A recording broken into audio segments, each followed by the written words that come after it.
En el punto de vista dispensacional, cualquier persona que mencione algo acerca de la ley, desde un punto de vista positivo, es visto como un judaizante y legalista, porque se dice de Jesús que nos vino a liberar de la ley, no tan solo de la ley de la condenación o la condenación de la ley, y ponernos en su reino de gracia. Si ponemos estos versos en un sistema dispensacional, obtendríamos lo siguiente. Encontramos Romanos 5:20. Pero la ley se introdujo para que el pecado abundase, mas cuando el pecado abundó, sobreabundó la gracia. Juan 1:17. Pues la ley por medio de Moisés fue dada, pero la gracia y la verdad vinieron por medio de Jesucristo. 2 de Corintios 3:6. Porque la letra mata, mas el espíritu vivifica. 2 de Corintios 3:9. Porque si el ministerio de condenación fue con gloria, mucho más abundará en gloria el ministerio de justificación. Hebreos 7:19. Pues nada perfeccionó la ley. Y de la introducción de una mejor esperanza por la cual nos acercamos a Dios. Vemos aquí, según la mente dispensacionalista, que aquellos que vivieron después de la cruz tienen mayor ventaja sobre aquellos que vivieron antes de la cruz. Nota cómo en este sistema, a aquellos que vivían antes de la cruz realmente les toca un mal trato. Aquellos que viven después parecería que obtienen un buen trato, gracia gratuita sin ley que nos moleste. Pero recuerda Romanos 5:20, dice que necesitamos de la ley para recibir la gracia. De todos modos, en este sistema, aun aquellos que viviendo después de la cruz obtienen un maltrato. Este sistema de los pactos divididos por el tiempo fue promovido poderosamente por hombres como Agustín de Hipona y llevado de allí a las iglesias protestantes, y por supuesto fue heredado por el movimiento adventista desde sus inicios. Interpretación católica. En este testamento, pacto, sin embargo, el cual propiamente es llamado el Antiguo y fue dado en el monte Sinaí, solo felicidad terrenal es expresamente prometida. Consecuentemente, dicha tierra, a la cual la nación, luego de haber sido guiada en el desierto, fue llevada, es la tierra de la promesa, donde paz y poder real, y la obtención de victorias sobre los enemigos, y la abundancia de hijos, y de los frutos de la tierra, y dones de similar naturaleza, son las promesas del Antiguo Testamento, Antiguo Pacto, y estas realmente eran figuras de las bendiciones espirituales que pertenecen al Nuevo Testamento, Nuevo Pacto. Sobre este fundamento, gran parte del protestantismo fue construido. Mientras que hicieron esfuerzos para sacarse esos anteojos, la mayoría falló en liberarse. Aquí hay una cita de la Declaración de Creencias Bautistas. Las dos clases de pactos se resuelven en dos pactos, su naturaleza y contraste. El antiguo pacto cumplido y reemplazado por el nuevo. Preparación del mundo gentil para la venida del Mesías, naturaleza y excelencia del Evangelio. Este sistema de pactos dispensacional actúa como un par de anteojos que nos fuerza a mirar el Evangelio a través de unos vidrios oscuros, porque separan la ley y el Evangelio, que fueron diseñados para trabajar juntos, para darnos gracia sobreabundante. Ningún hombre puede presentar correctamente la ley de Dios sin el Evangelio, ni el Evangelio sin la ley. La ley es el Evangelio sintetizado, y el Evangelio es la ley desarrollada. La ley es la raíz, el Evangelio su fragante flor y fruto. El Antiguo Testamento arroja luz sobre el Nuevo, y el Nuevo sobre el Antiguo. Cada uno de ellos es una revelación de la gloria de Dios en Cristo. Ambos presentan verdades que revelarán continuamente nuevas profundidades de significado para el estudiante fervoroso.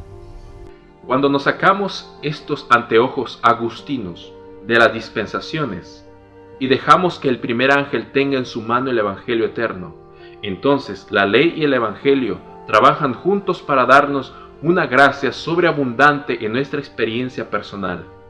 Los textos mencionados antes son la experiencia de cada creyente individualmente, a través de la historia humana, no una separación de la ley y la gracia en el tiempo, divididos en Antiguo y Nuevo Testamento.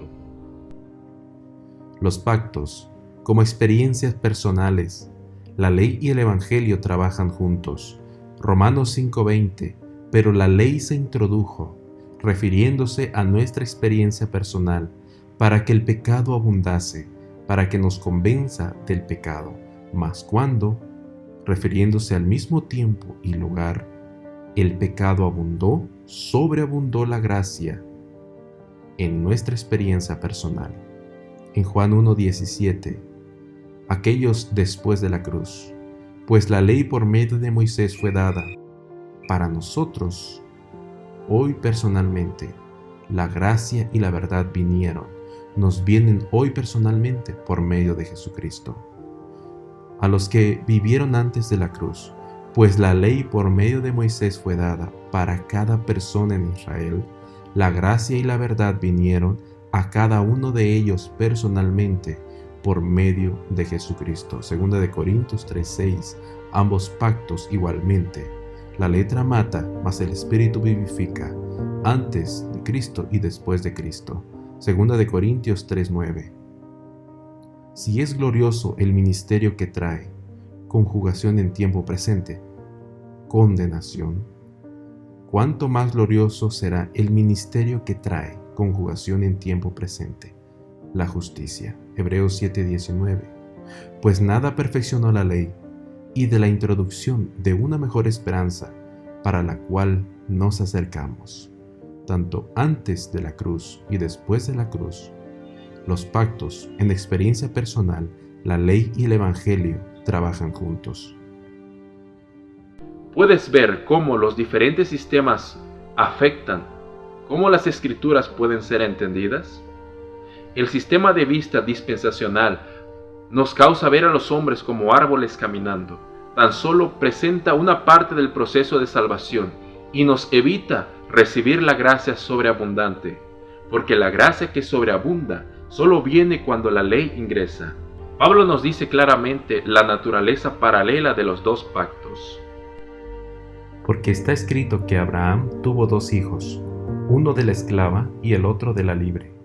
Pero el de la esclava nació según la carne, mas el de la libre por la promesa. Lo cual es una alegoría, pues estas mujeres son los dos pactos. El uno proviene del monte Sinaí, el cual da hijos para esclavitud. Este es Agar, porque Agar es el monte Sinaí en Arabia, y corresponde a la Jerusalén actual, pues ésta, junto con sus hijos, está en esclavitud, mas la Jerusalén de arriba, la cual es madre de todos nosotros, es libre. Porque desearía yo mismo ser separado de Cristo por el bien de mis hermanos, los que son mis familiares según la carne. Ellos son israelitas, de los cuales son la adopción, la gloria, los pactos, la promulgación de la ley, el culto y las promesas. Esto nos trae nuevamente a la controversia en Gálatas 3. Nos aproximaremos a ella a través del principio vital que Pablo nos da en Romanos 5:20 y lo pondremos en paralelo con Gálatas 3:19 al 25. Pero la ley se introdujo para que el pecado abundase, mas cuando el pecado abundó, sobreabundó la gracia. Entonces, ¿para qué sirve la ley? Fue añadida a causa de las transgresiones, hasta que viniese la simiente a quien fue hecha la promesa, y fue ordenada por medio de ángeles en mano de un mediador. Y el mediador no lo es de uno solo, pero Dios es uno. ¿Luego la ley es contraria a las promesas de Dios? En ninguna manera, porque si la ley dada pudiera vivificar, la justicia fuera verdaderamente por la ley.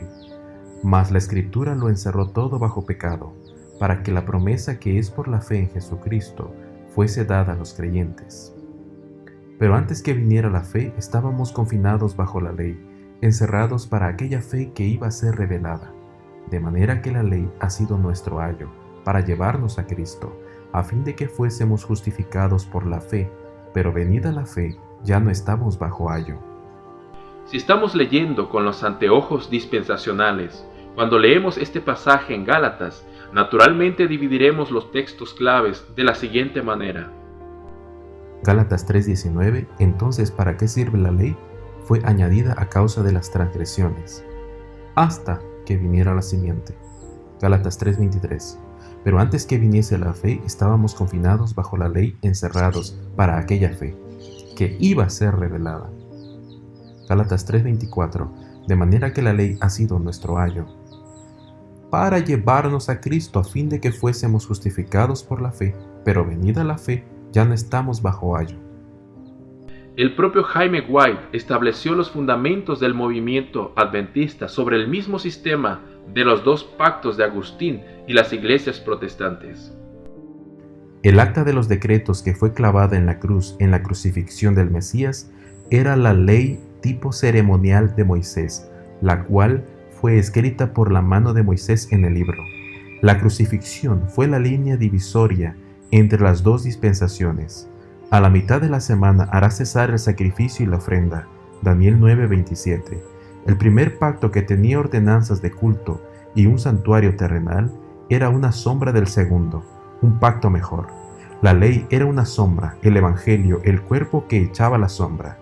Y así como todas las sombras alcanzan su cuerpo, y no más de allí, está bien claro que los sacrificios y las ofrendas, las lunas nuevas, los días de fiesta, los sábados de la ley judía, habían cesado cuando el precioso cuerpo y la preciosa sangre del Cordero de Dios fue sacrificado en la cruz. Esto es a lo que Pablo llama clavándola en la cruz.